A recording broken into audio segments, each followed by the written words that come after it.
Good evening, everyone, and welcome to Yuma Center, where we inspire women to impact generations.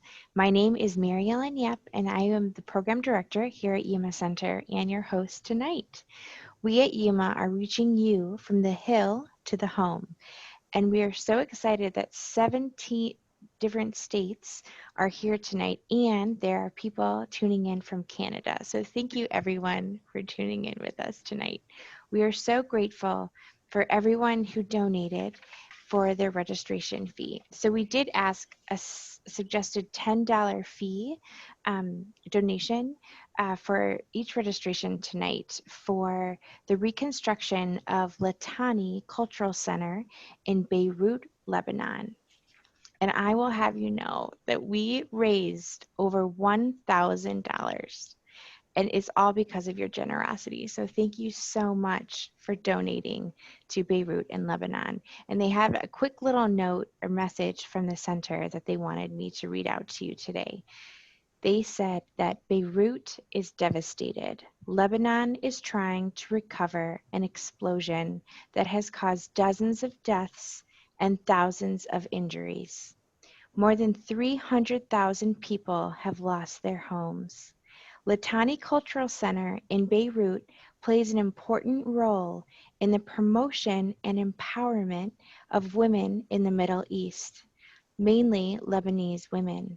And we are in urgent need of assistance for reconstruction. So we are so blown away at Yuma Center and for this donation, and we're so excited to give it to them. So thank you again for your generosity. And before we begin with tonight's presentation, we want to know from what industry you work in. So I'm going to send you a poll right now, and I'm going to give you about a minute to fill it out, just to see where everyone's coming from.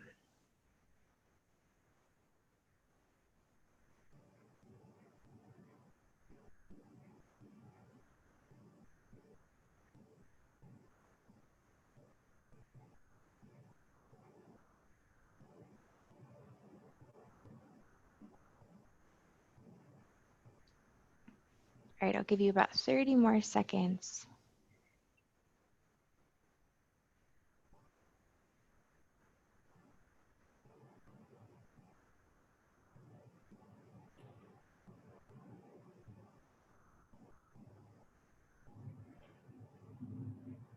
All right, and I think we have everyone in, just about. Okay, I'm going to end the polling in 3, 2, 1. All right, so we have 39% in education. We have 4% who work for nonprofits, 11% who work for business, finance, or accounting, 4% for travel or hospitality, 11% for medicine, science, or healthcare, 7% work for the government. We have 4% who are engineers, 7% who are in real estate, and 14% who are other. So thank you for letting us know what you do. And without further ado, I would like to introduce our speaker, Arzlyda Reel. She earned her Bachelor's of Science degree in finance from the State University of New York at Old Westbury and her MBA in international business from Hofstra University. Arzlyda joined Merrill Lynch in 1994, working in the Consulting Advisory Services Group, where she focused on marketing and development of investment management services for institutions and individuals. With over 25 years of experience in the financial industry, Arzlyda combines her investment knowledge with a passion for helping individuals live better financial lives. In addition to working with a diverse clientele, Arzlyda has a nuanced understanding of the needs of professional women who, in recent years, have become a stronger financial force. Arzlyda has been named in the 2019 Bank of America Volunteer Honor Roll for her hard work and dedication to the community. She is an avid reader who enjoys playing golf and skiing. Arzlyda and her husband Ralph reside in Stamford, Connecticut. So without further ado, welcome. Hi, everyone. from from Stamford, Connecticut. We truly are national. I'm going to share my screen. Okay, there we go. And I'm very excited to be here tonight. And thank you, Mary Ellen, for your invitation. I'm honored to be here tonight. I'm very, very excited about talking about this topic, which is I'm so passionate about, as you will hear. A little bit about myself that is not on that professional bio, but I'm Dominican. I was born and raised in Santo Domingo, and I moved to New York with my family when I was still, a teenager with 2 years of college. So I finished college here, and I knew I was enrolled in business, so I knew I was going to be in a business major. But it was really here, being in the capital, financial capital of the world, that my interest in finance started, and I got very, very curious about really the creation of wealth. How does that happen? And the fact that you can be an owner of Apple, right, or Procter and Gamble, or Johnson and Johnson, just via the buying shares of a publicly traded company. In Dominican Republic, that is a foreign concept. Something that you study in the books in high school, but it's not something that you actually can and able to do. So I was fascinated, and then hearing the stories about people like Rockefeller, who came to build a fortune from nothing, and then went on to preserve it and have it available through generations. So I was really, really curious, fascinated by it, and so that's how it all came about. And Merrill Lynch, I was an intern doing my graduate studies, and I answered an ad, and I was an intern, and I was, again, very, very impressed. And to this day, I feel very proud to be working for Merrill Lynch. We're part of Bank of America. I'm sure you all have heard about us. And so that's where I'm about. I am passionate about women and teaching women, partly because of my own relationship with money, right? And we'll talk a little bit about that, and how women, thankfully, we have gotten a lot of power, right? In the recent years, we're more educated, all of the very good things, and we're almost there in terms of equality. But in terms of investing, there's still a lot of work to do. And so I'm really, I made it my mission to educate as many women as possible, and help them as well.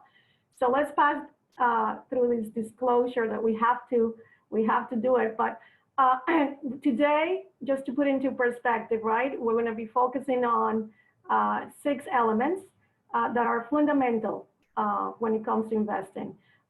Setting goals is the first one.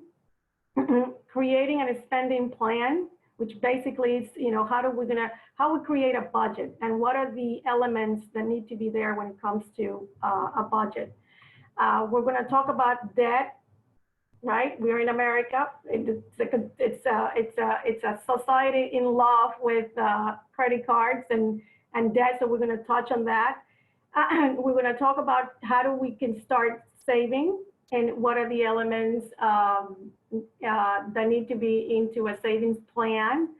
Then we're going to move into investing, and we're going to talk about 2 elements that are critical when it comes to investing. And last is reviewing the goals, right? And making sure that we keep in track, and that we go back to the process, right? It's not just fixed, it's evolving.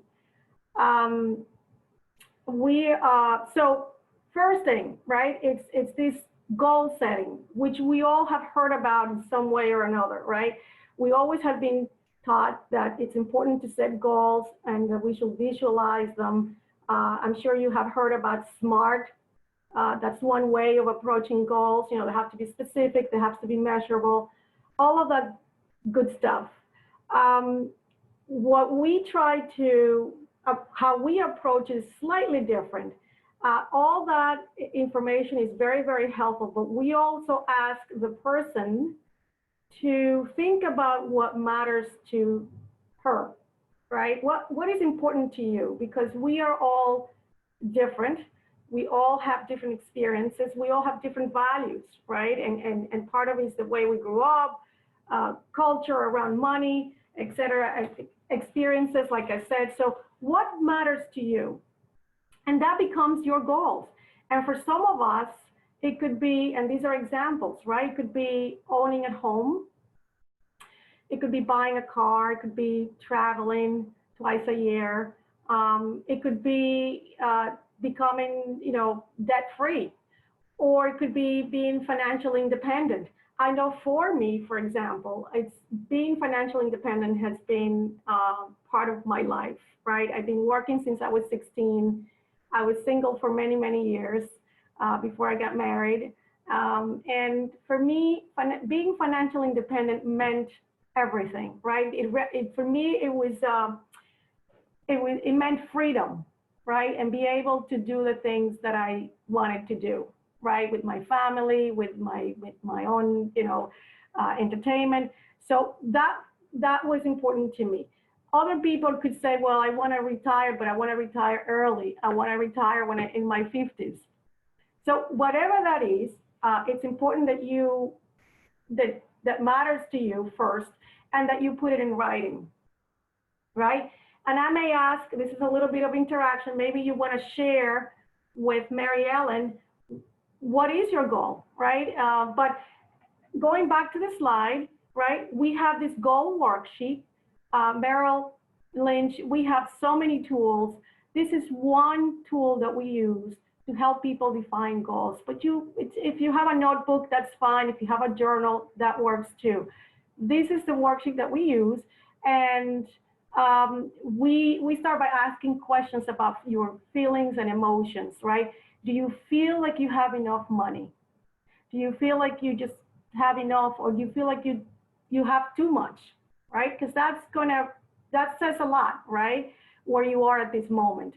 And then research has told us that there are 7 areas in our lives that become priorities, right? We don't always have all 7, right? It depends again on who we are, how we were brought up, your relationship with money, et cetera, et cetera. And it also depends on where we are in life, right? But research says that there are 7 parts in our lives that can be prioritized, like finances, family, health, leisure, work, home, giving. Again, not everybody has the same opinion or priorities, but these are the ones that matter. And so what I will ask to you is that think about goals from that perspective and write down what you want to achieve. And yes, be specific, right? You want to be as specific as possible as to when do you want to achieve this, right? And it helps to visualize and put color, because and the reason to do that is because you want to be motivated and you want to be inspired, right? So this worksheet, and I'll have a slide at the end of the presentation, it's available to you. So at the end of the presentation, I'll give you my email address, my phone number, if you want to have a copy of this so you can jot down your own goals. Be happy to contact me. But I'm curious, has anyone chatted with Mary Ellen and gave any opinions on goals? So if anybody wants to mention any goals that they have, you can use the little icon down at the bottom for Q&A, and you can actually tell me anonymously, so I won't say your name. So One person's goal is work. Okay, Another one is being independent. right, Another one is she wants to buy a house. excellent. Another one is buying a used car. Great, yeah, Um, Another one is to be debt free. awesome. Okay, good. These are great goals. And what you want to have, what you want to do is make them specific, like quantify how much debt you want to get rid of. That car, if you can think of the make and the model, right? Financial independent, what does actually mean? Does it mean that then you're going to be able to do what, right? Work. I mean, I wonder if that's a promotion, if that's a bigger salary. But just that's great. It just make them a little bit more specific, so they become more alive and more meaningful to you, right?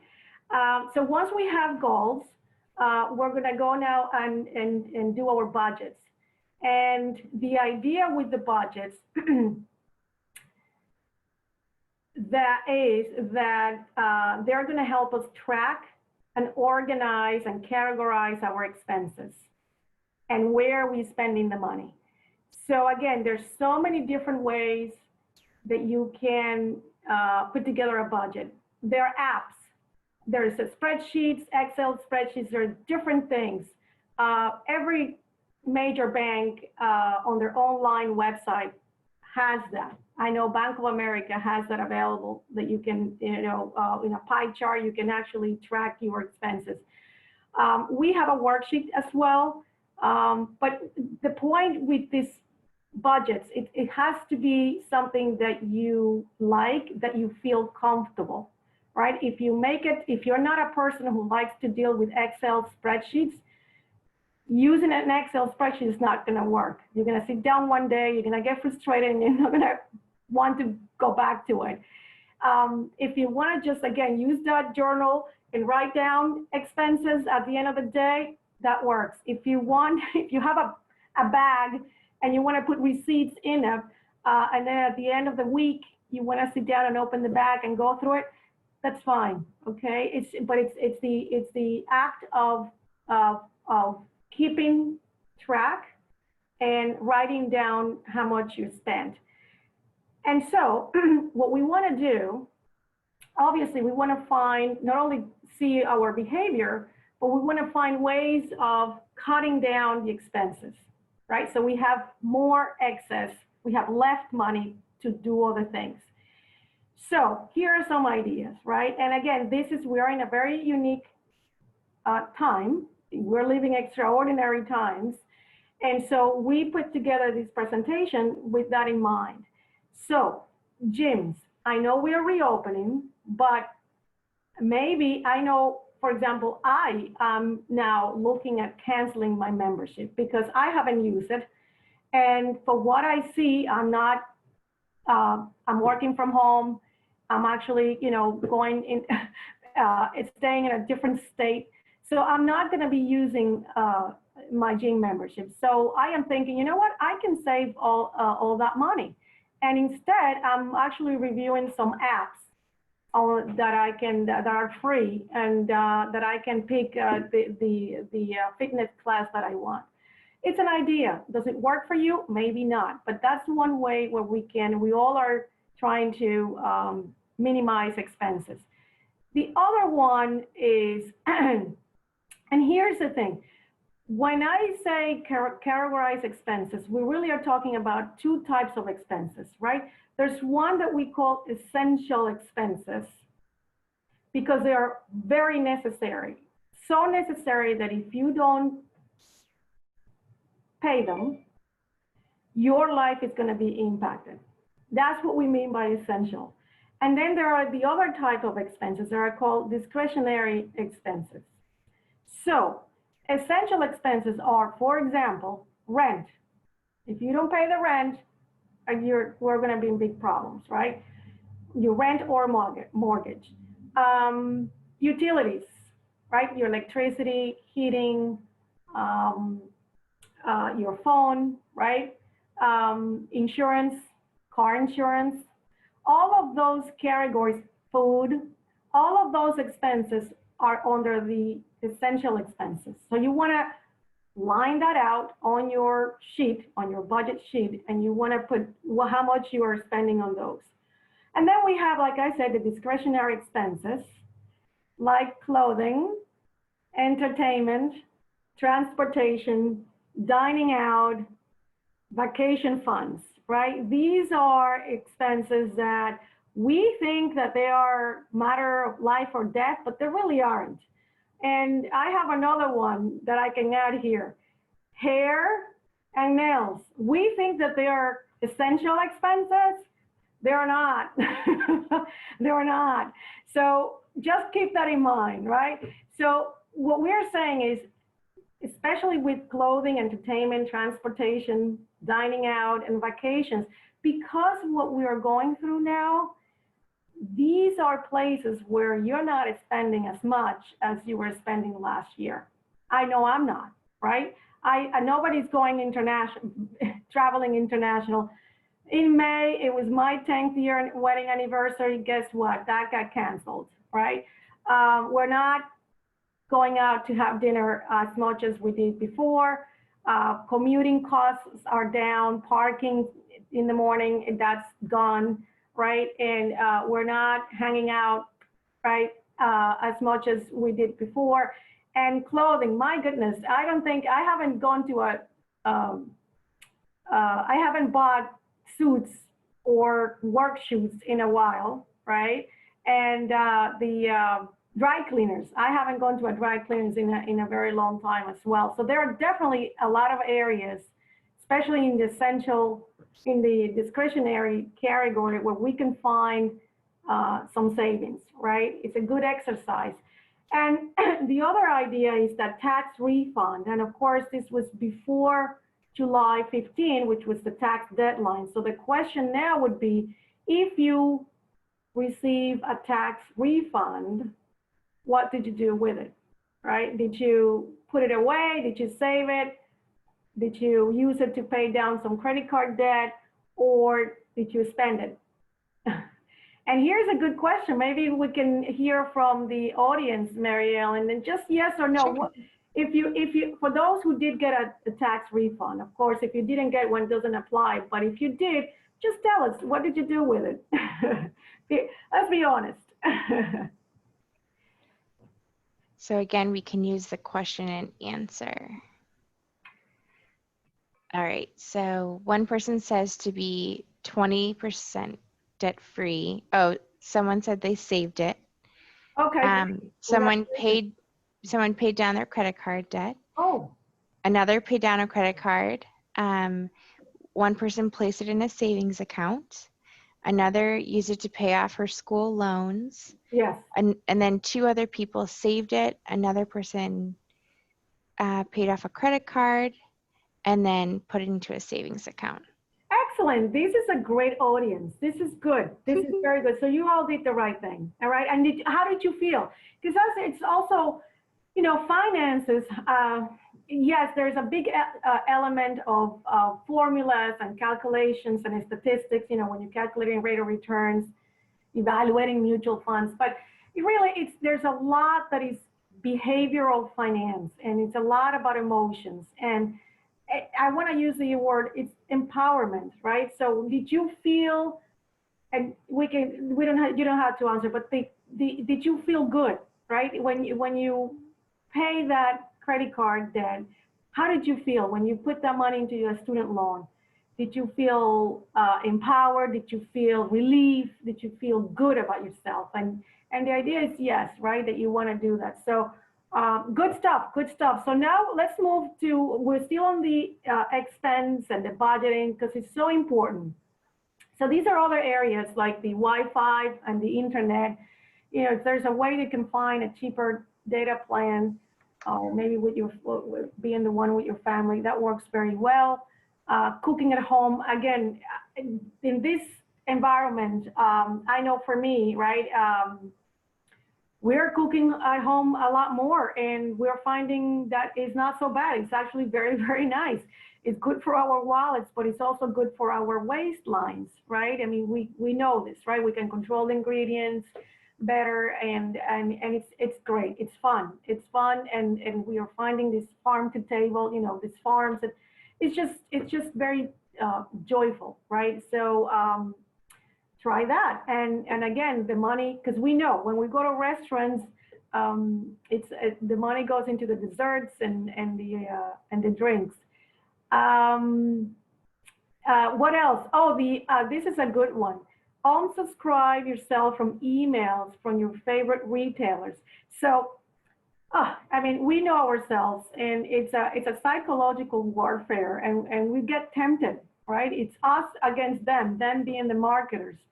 I know I get bombarded with all these emails from Taylor, Anthropologie, or Macy's, or Nordstrom, and they're telling me, they know me very well. They're telling me the clothes that I viewed a month ago, and now they're on sale, and they still have my cart, and it's very tempting. So what I suggest, if you are one of those people, impulse, it's called the impulse buying, and you're not alone, uh, just delete them. Unsubscribe yourself, because a lot of this, you see it's there, and you feel like, well, let me check.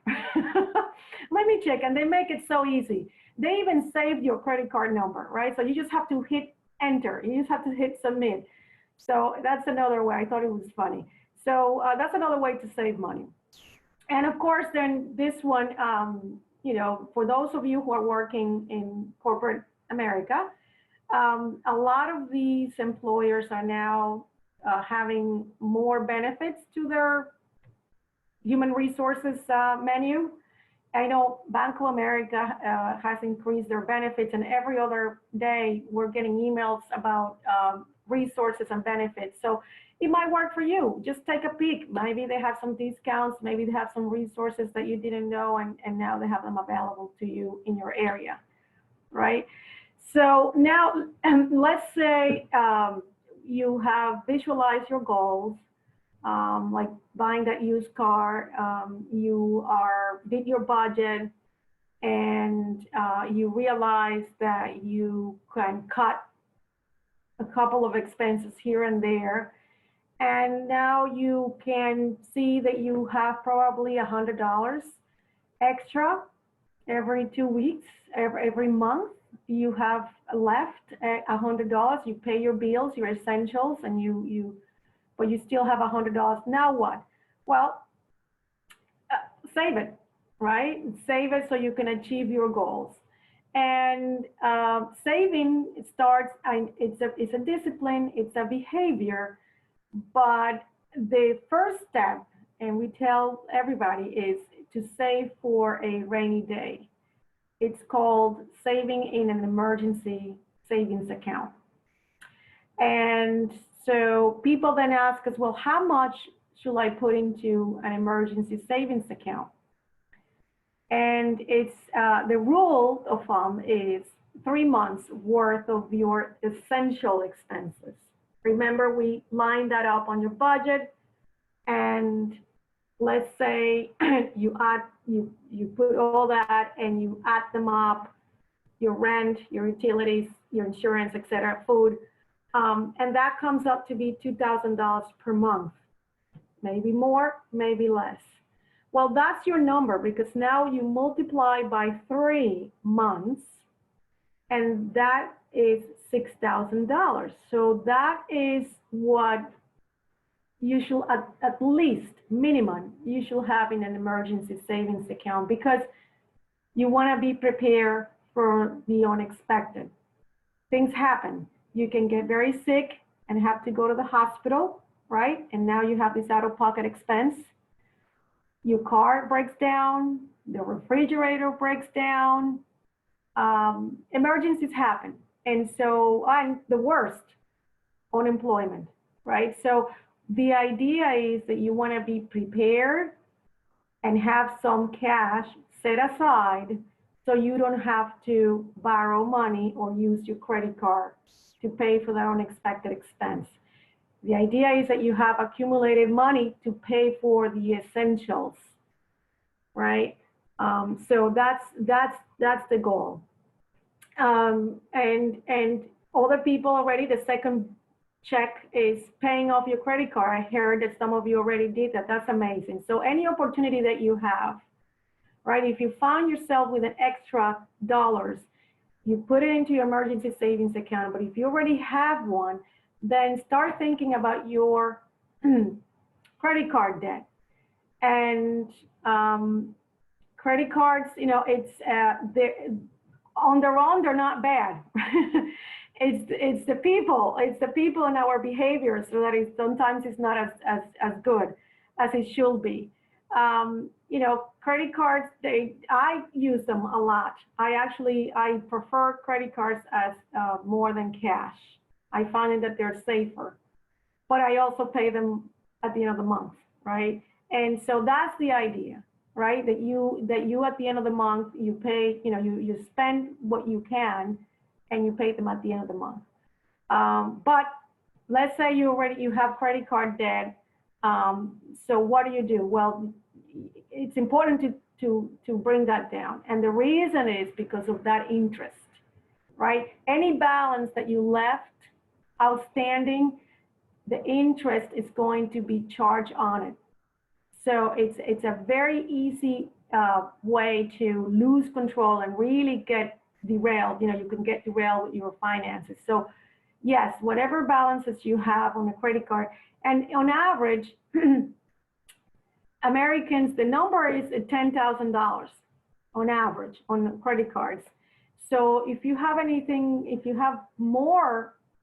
owe more than $10,000 in one credit card, it's a concern, right? You're not bad, you're not horrible, okay? It's just something that make it your goal. Like one of you said before, make it a goal to get, you know, down just to a number that is manageable. And one tip is, if you have several credit cards, what you do is you start, you can't pay all of them at once. You focus on the one that has the highest interest rate. Okay, you tackle that one first. And when you're done with that, then you go with the next one. Okay, that's one way. I heard student debt. You all are young professionals, so that's not uncommon, right? That's considered good debt, in my opinion, because you got your degree, you got your education. And so, I mean, I was talking to someone yesterday.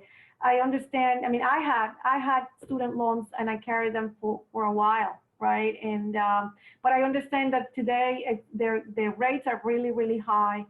So my advice is, I mean, you have to come to terms also. I mean, it's okay to carry debt. It's just you don't want to make it too much, right? You can't that be, you know, that you can't save, right? So you have to come with a balance. And the credit card are the ones that are really scary because of that we call it revolving interest rate. And there are always ways you have to be on top of them and try to manage and try to negotiate with the carrier or the issuer. All right, but we can talk that outside. But don't beat yourself down. Again, it's confronting the challenge, writing them down, and make that your goal, right? And put a time horizon. You know, it's unrealistic to say that you're going to be done by the end of the week, right? Paying off all your credit cards is just not going to happen. So make it yourself something that you can manage, all right? And start. You know, remember that empowerment. Make it easier on yourself. Yeah, we all know it's all psychological. Make things, all these savings programs work because they're automatic. If you make it automatic as soon as you get paid, if you can make it directly from your payroll, if not directly from your checking account, right? Because otherwise, right, money that you see, money that you have access to, it goes very quickly. And you can always, you know, if you try it, you try first that payment. And if you think after a week, 2 weeks, 3 weeks, that is, my goodness, it was too high. I can't eat. Now I don't have anything left. Then you then you change the amount, right? But commit to make the first step and start putting some money into a savings account. Um, Investing, right? So investing is it's slightly different, right? Because we start from visualizing our goals, and then we create a budget to find out if we actually, how far, what is our situation. And then if we don't have anything left, we're going to go back to the budget and see where we can cut expenses so we can have something left, right, at the end of the month. And then with that, we're going to save it, whatever that is, $1, $5, we're going to save it. Maybe it's that cup of coffee. So we're going to save it. And then if now I already have an emergency savings account, then let's go to the next step and let's start investing for those goals that are out in the long horizon, right? That's when investing makes the best sense. It's not you don't invest to pay a bill at the end of the month. You invest for long-term projects, like, could be buying a house. I don't know how close she is, but if you want to buy a house in 5 years or in 10 years, you want to get married and have a family in 10 years, right? You want to retire in 30 years, right? And there's a reason why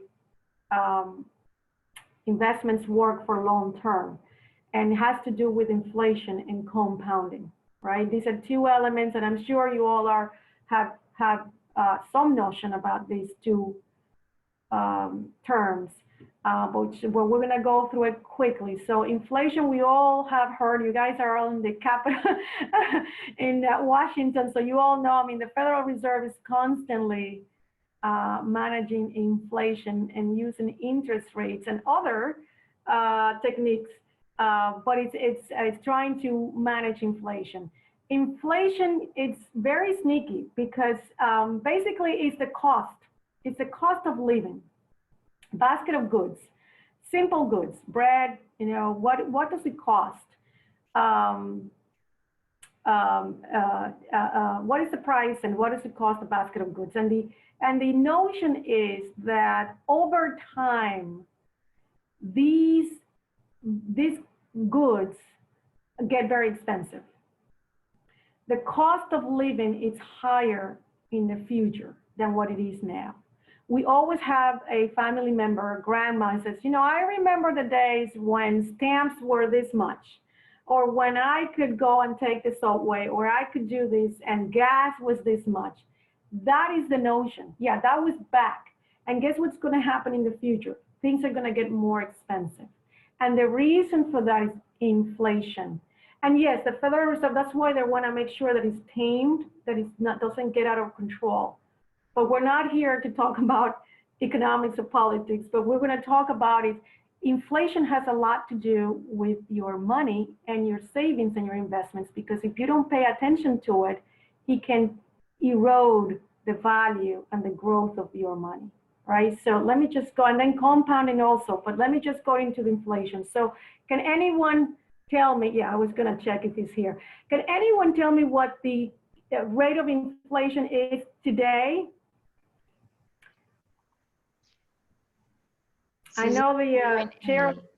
Yeah. The chair of the Federal Reserve. He spoke this morning,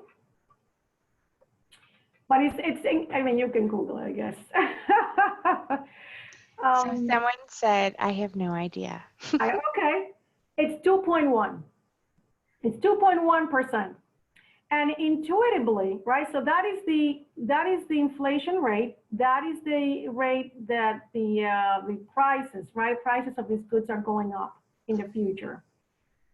So intuitively, when I ask people, okay, investing, savings, you know that if you want to at least be at par, right? If you want to still catch up with this inflation, right?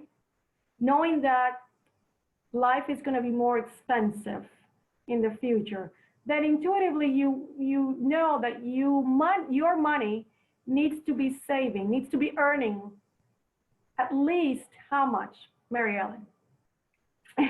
Yeah, at least 2.1%, right? To Okay. be at par with inflation.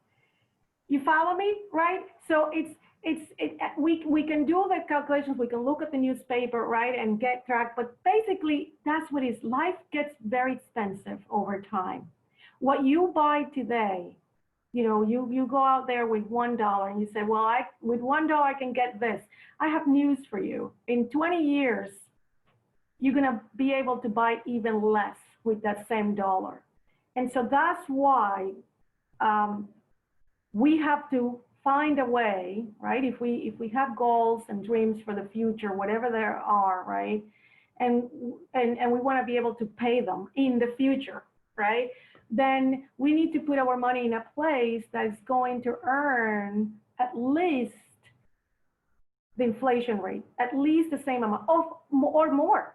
It has to be more. So, and then I backtrack to that and I say, well, where else can you find a vehicle that's going to give you 2.1% annually, at least? And we look at history, and the only place that that can possibly, over time has given you that is the stock market, right? It's investing in the market, and that's the number one reason. And so, yes, you want to be able to diversify. You want to be able to make sure that you buy stocks and bonds, and the combination of these assets are going to be able to provide you with a sustainable rate of return that you're comfortable with, right? But it's this inflation concept that is really so important, and it's hard. I some people have a hard time. I mean, I know a lot of people want to keep cash in their hands. I said that's the worst thing you can do, especially for long-term goals. Again, for your emergency savings account, you want to have it in cash, period, right? You want to have it in cash because you want to be able to access it quickly because you have an emergency. You want to be able to go in the middle of the night and be able to access your money, all right? So that needs to be in cash. But every other savings that has a long time horizon, more than 5 years, I would say, you need to look at other vehicles that are going to give you at least 2.1% or more, right? And so these are some of the calculations and how important it is to start saving. The compounding is a different definition, and the compounding effect is very, very important. And again, it has to do with the time horizon and the number of years. The longer you keep your money invested, the higher the probability of growing, right? And why is that? It's because of the effect of compounding. And they give you a very simple example here with $1. You can turn $1 into $100,000. Really? Yes. You first have to save it.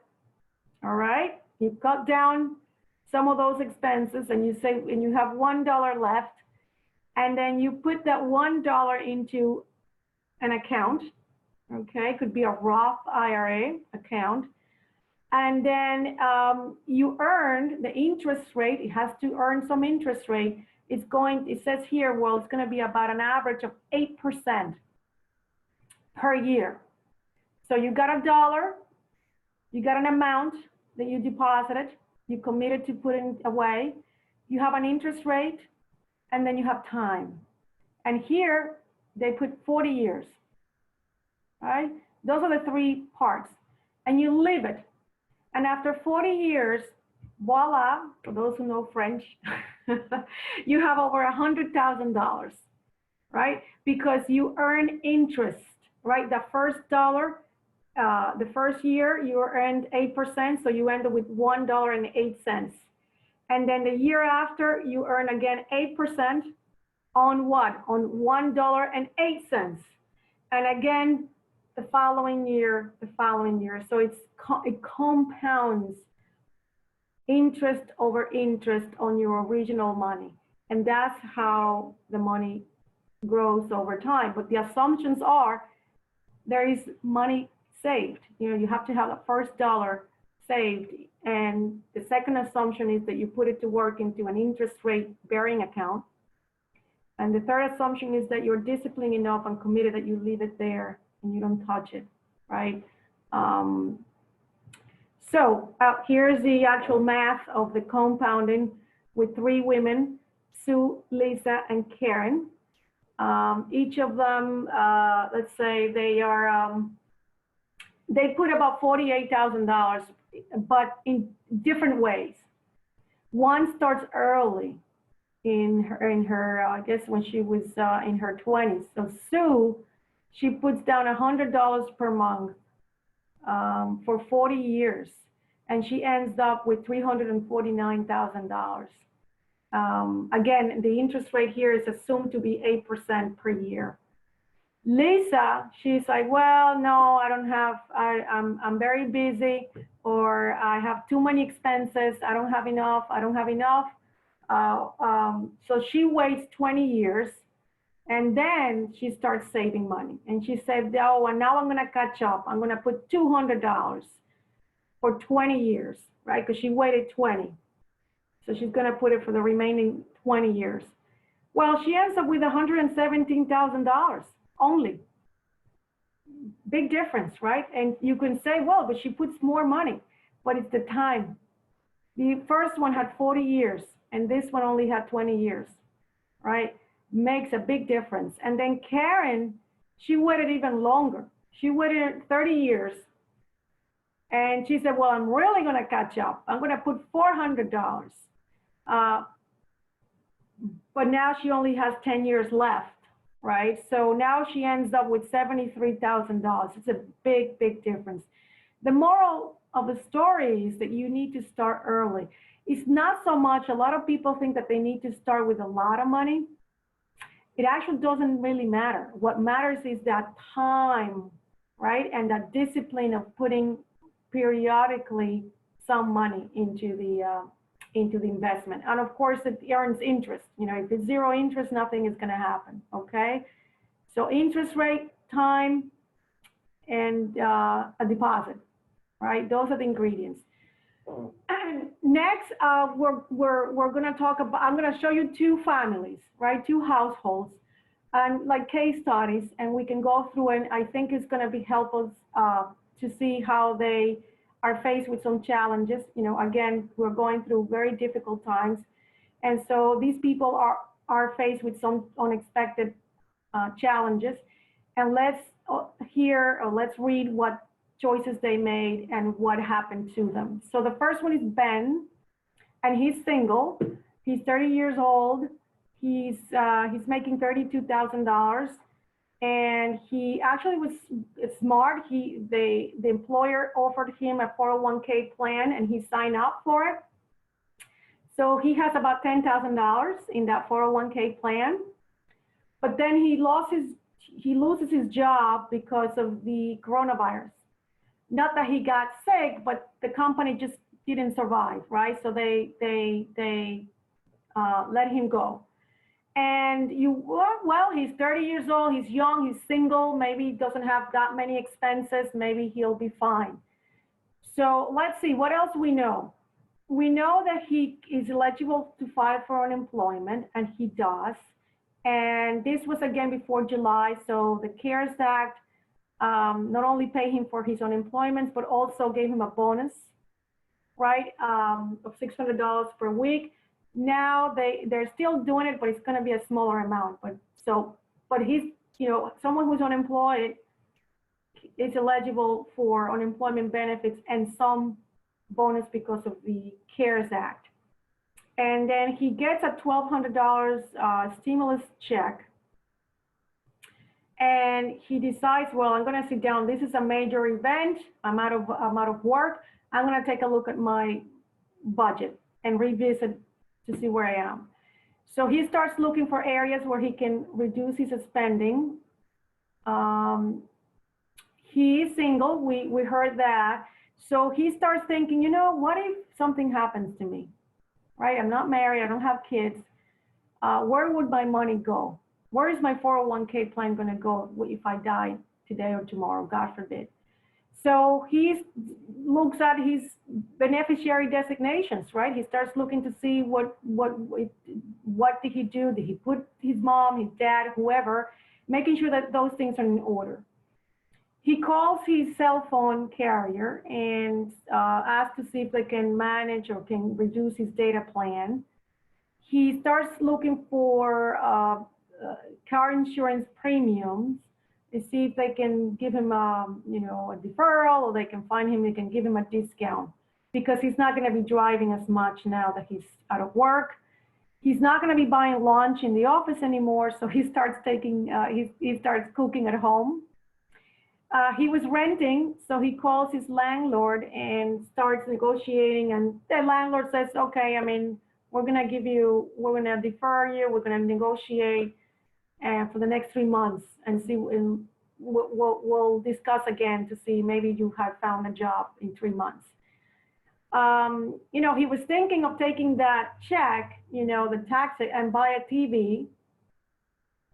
But then with all this uncertainty, he rethinks that plan and says, maybe I just hold off on that TV. And my situation is not settled yet. I don't know what's going to happen. So I'm going to use that money and I'm going to put it into an emergency savings account. Okay. And then he starts thinking, oh, but that 401k plan, I have $10,000 in that. Maybe, what if I take 4,000? I'm not going to take all of it, but just $4,000. What happens?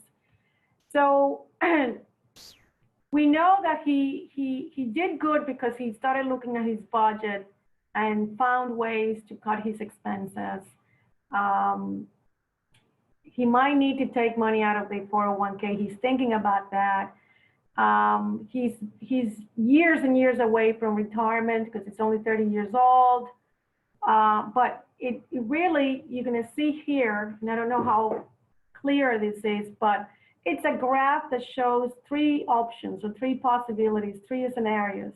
One, if he doesn't make the withdrawal out of his 401k plan. The second one, if he takes $4,000 out of the $10,000 balance in the 401k. And the other one is if he takes $9,000 out of the 401k. And again, we now get the gist. Because of the compounding, because of that interest rate, if he takes $4,000 out, he's going to end up with $64,000, which is not bad. You can say, well, that's still some money years later.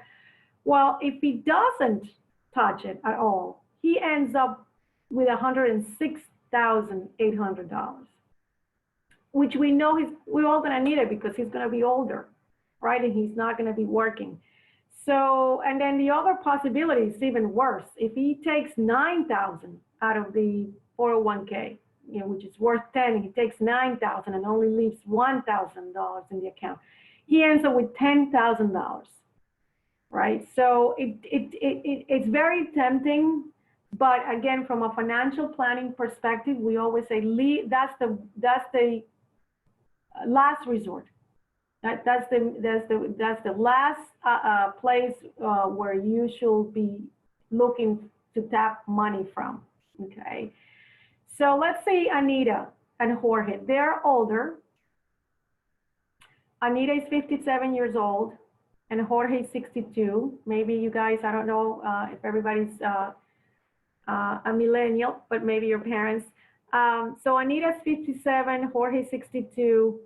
Anita is making $125,000. Jorge's making $58,000. And and they both participated in a 401k plan through their jobs. And we know that they have $170,000 combined with the 2 401k plans. Jorge loses his job because of the COVID-19. Anita still is employed. And again, we know that Jorge is eligible for unemployment benefits, and he's going to get a little extra because of that CARES Act. But let's see what else is happening. So he sits down and starts looking at the credit card companies. He did have some credit card debt, about $15,000. I think it's combined. Yeah, both of them. So they have credit card debt. So he sits down and starts calling them and say, look, can you do something for me? I'm out of work. So he starts negotiating for lower fees and interest. He cancels the cable, too expensive. He wanted to buy a car that this year, but he says, I'm going to hold off on that. Things are not too pretty right now. So he puts a freeze on that. And then, yeah, they always had money or allocated money for entertainment and vacations. So they said, you know what? We're going to take that money that we thought we were going to use for these kinds of things, and we're going to put them into the essentials bucket, okay, and into the emergency savings place because, again, we're in a difficult situation. Jorge's 62. At 62, he's 57 now, right? Um, so yeah, he's 62. So he's 62 now. So he could go into tap into the Social Security and start collecting his payment. But he decides I'm not going to do that just now. And the reason is because he knows that if he waits until 65, hey, if he waits until 70, that payment amount goes up. All right. So he says, you know what? It's very tempting, but I'm okay right now. I'm just going to wait. Okay. And then, yeah, they don't plan to take any withdrawals until Anita is 65. They started thinking about state planning, with all of these things that is happening. They started to think, what if something happens to me? What if something happens to you? They don't tell us if they have kids or grandkids, but who's going to take the money?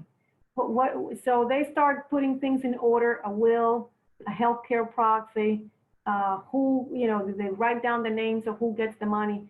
So all of these things, they start thinking about that, which is good. Okay, good thinking. And then here comes a little worm and starts saying, what if I take $40,000 out of my 401k plan? There's quite some money there, and we still, it's not the end of the world, and you're still going to have some money left in that account. So it's not that we're closing the 401k. Let's see what happens.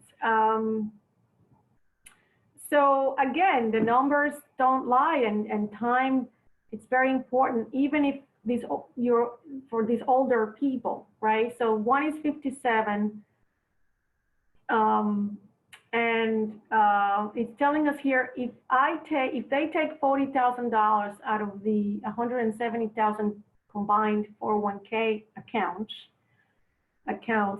they would have end up with $223,000.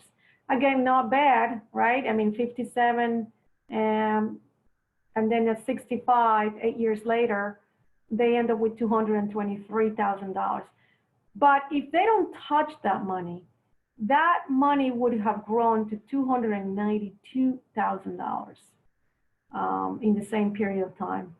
And worse, if they take $72,000, which again is not the entire balance, but it's a lot more than $40,000 withdrawal, they're going to end up with only $168,000. So again, because of that compounding effect over time, it's just, the numbers are staggering. And so we always remind people, stay invested, don't touch it. Of course, I always put it into perspective. I mean, gosh, if you're in a situation where you now went through everything, you went through your savings account, you went through your emergency savings account, and my goodness, you have to cover your essential expenses. Then you take the money, right? But we always have to be a little bit more resourceful and start thinking strategically in how we make our decisions. Okay, so we're almost at the end here, Mary Ellen, and I just want to wrap up with summarizing what we learned today. First, we're going to write down our goals, and the way we're going to write down our goals is we're going to prioritize what's important to us and what matters to us. Then we're going to create a spending plan that is going to take into account our income, what comes in, after tax, and what goes out in terms of expenses. And we're going to categorize those expenses based on essential or discretionary. And the exercise is to start discovering areas where we can always, cut down and get some savings. We're also going to be mindful of our debt, our credit card, especially our credit cards, and the way we spend and the temptations around us. Once we have done that and we have uncovered some savings, whether it's $1, $5, or $10 per week, we're going to put that away, right? And that's the takeaway. We're going to put it away into an emergency savings account. And if you already have enough funds allocated for the emergency savings account, you're going to start saving, right? Because you're mindful of that inflation rate, which is at least 2.1%. And so we want to make sure that our money makes more than that. And we're gonna put it into a place where it can benefit from the compounding effect. And the way to do that is A, we're gonna make sure that it's earning interest. B, that we're gonna make sure that it's periodic, that we're depositing. And then the other element is that we leave it there, right? We don't touch it. We're going to leave it there for a long period of time until we're ready to achieve our goals, or ready to execute our goals. And then the last one is we're going to review this, right? It's not static. We're going to go back because our life changes. We are human beings. We are evolving. And so our priorities can change. Our circumstances can change. And so that's why we always have to go back and revisit. We want to keep that journal close to us, and we're going to revisit those goals. We're going to revisit our savings, and we're going to revisit our spending. Okay, it can get better or it can get worse. And that's why we want to be tracking it. We want to do it often. It doesn't mean that you're going to be touching this or looking at this every minute of your life. That's not good either. Okay. But we don't want to leave it. So my recommendation, I always say, at least once a year, right? And you may want to take a look at your goals every quarter, but I think once a year is enough time for a lot of these things that you put in place to have results, and then for you to be able to evaluate, right, objectively. 3 days, it's not going to work. 1 month, it's still, you gotta, all of these things that you're going to put in place, you have to give it time. And then you can go back and say, well, this worked, or, oh, this needs a little bit tweaking, or I am different now and I have more money, or things happen, right? And then I said that I was going to give you the goal worksheet for those who want it. I also have the expense worksheet. It's a PDF file. And I do webinars. The next one is about long-term care. So it's a little bit more specific, a little heavier, but it's available. If you're interested, I can email you the details of the webinar, the dial-in and the passcode. And then the consultation, I thought about it, afterwards, if you're interested, if it's something that you want to talk or have some thoughts, I'd be happy to give you, 5 hours of free consultation to whoever wants it. I just want to hear from you.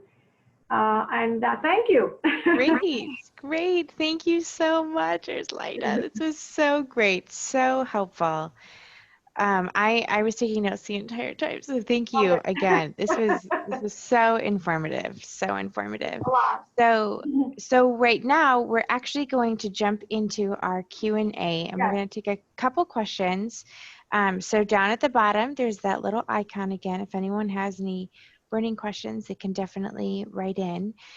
We do have a couple questions to start, and then at the end, if there are any questions that we didn't get to, remember that here's her email, and you're more than welcome to email her.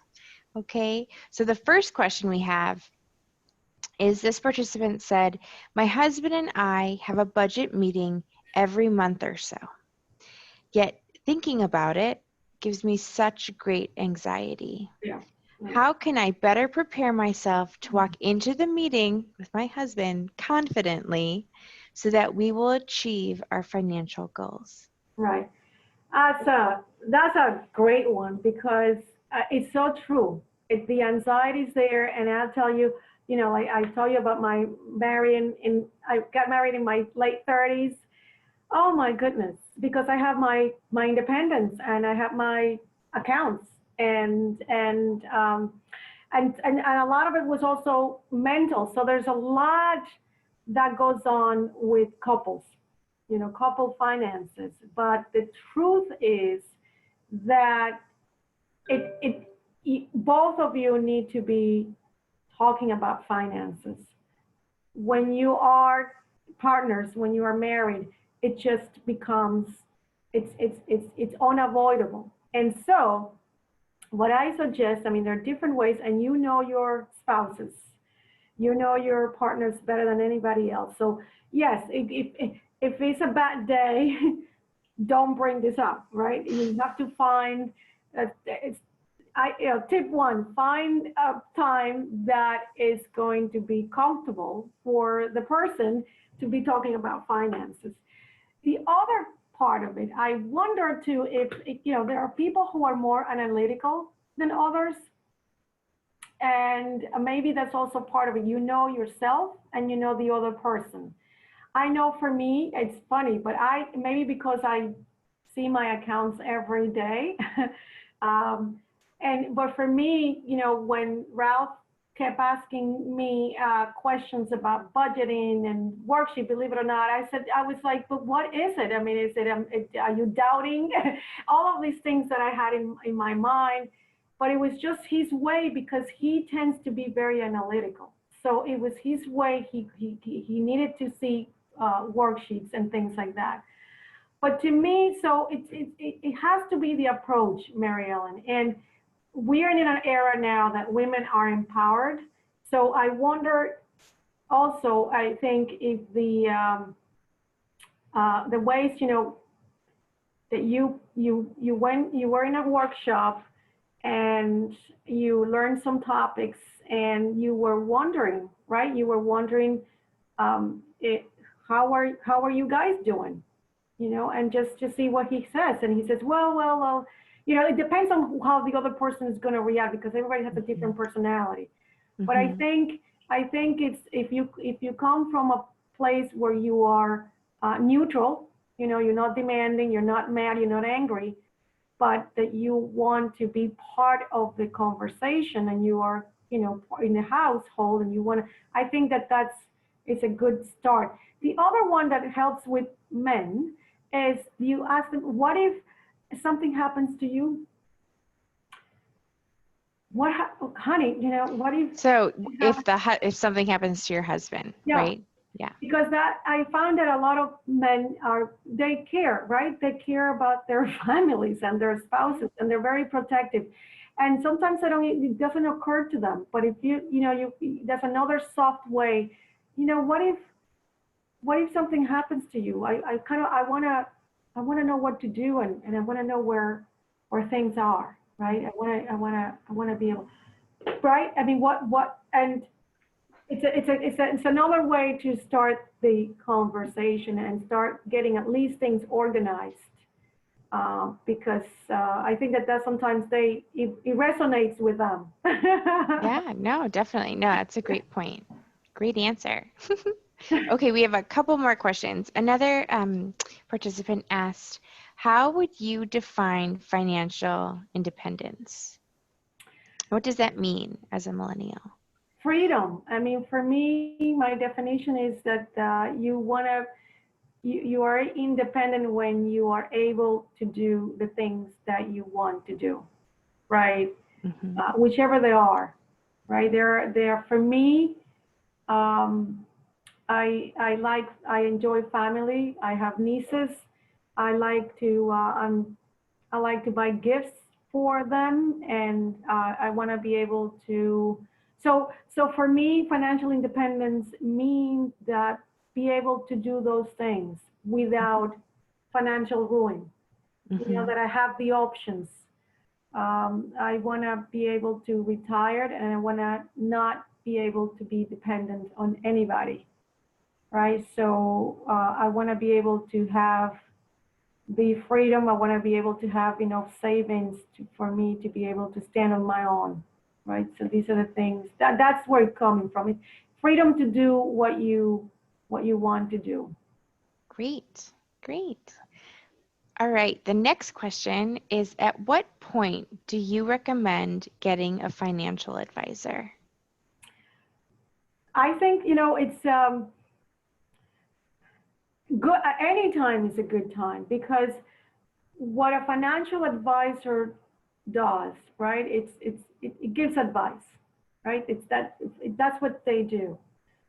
Giving a situation, right? A good financial advisor is gonna listen to you, gonna ask you some questions, right? Because the questions then they can get a good assessment of where you are in life, what your goals are, and what your resources are. Resources mean, your income, right? Your assets, your savings, and then from there, that advisor can can help you put together a map, a roadmap, a plan, okay, and help you Hmm. prioritize. And depending on what your resources are, that person can also advise you on the investing part, right? How to invest properly. So when is that? Well, are you ready now? Are you do you want to get better? Do you want to prosper? Um, that's the right time, right? Great. Yeah, were you going to say something else? Yeah, I was gonna say, don't wait the morning off. I mean, I think the morning when you are retired, like, okay, this is the time I'm gonna start saving and I'm gonna start investing and I'm gonna call that financial advisor. Unfortunately, and I believe me, I have met people, that's too late. That's Yeah, very late. You don't want to wait um, that long. right, right. No, you want to start early. Yeah. Okay, we'll take two more questions. So one more, the next question is an emergency savings fund the same thing as a savings fund at the bank? The answer is that it can be, right? Because the emergency savings is the purpose. It's Got what it. the money is going to be for. So the what we are saying is then you're going to put that money in a very liquid, in a very safe place. And so a bank account, i.e. a money market account, a savings account, those are perfect places to park money that you're going to be using for an emergency. Does that make sense? Yes, yes, no, definitely. It definitely makes So sense. yes. Perfect. Okay, and then the last question is, if my essential expenses are low, what percentage of my salaries should I invest? So, um, well, the prioritization is this, right? Because I don't have your numbers, but you want to be able to um, allocate money to your right to your emergency. Mm-hmm. So that low number from your essential expenses, which is great, multiply that by 3 or by 6, Mm-hmm. and that is the amount that needs to be put into a savings account for emergency purposes, right? And then Mm-hmm. you go through that exercise and you said, well, I still have money left, whatever that amount is. And then I would say, if you are working and have access to a 401k plan, then go there and put as much as they let you. Okay, there is a maximum, 401k by law. So you put the maximum, 15%, what it's, so it's a maximum number and that you put in there. And if you say, well, I already did that and I still have money left, Mm-hmm. then that dollar that you have left, put it to invest. for goals that you have in your mind, right?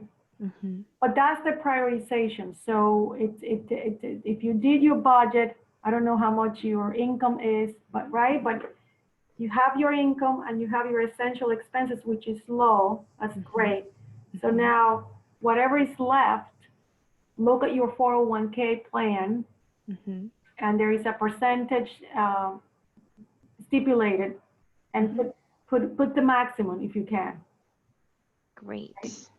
Mhm. Great. Well, thank you for your answers. I do want to mention one little sweet comment that a participant said. She said, "Thank you so much. I now have a specific goal, such as increasing my 501k or Yeah. 401k monthly contribution." So she said, "Thank you." Excellent. That's a great goal, and thank you, because that's a good takeaway from this presentation. That's exactly the goal. Fantastic. Great. Awesome. Well, thank you so much Thank again. Thank you you. for joining us tonight. Thank you for a great presentation and making yourself available after the fact too with your Sure. email. Thank you so much. Good night. Bye, Mary Ellen. Thank Good night. you.